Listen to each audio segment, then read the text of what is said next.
What kind of jewelry can remain untarnished for 2 years? Today, let's take a look at our jewelry plating process.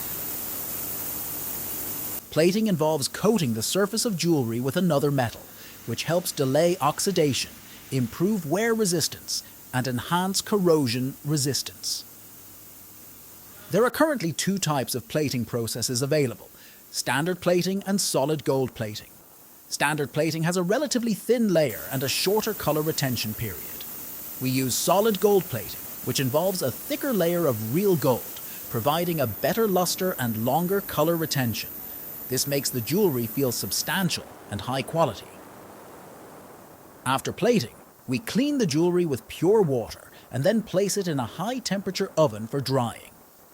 This ensures that any acids or bases on the surface are completely removed, reducing the chance of discoloration and enhancing the metal's shine. To further preserve the color, we apply a protective nano coating, significantly extending the jewelry's lifespan and luster.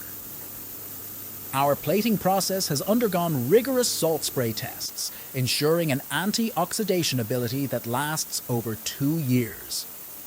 You can wear our jewelry for several years without any issues.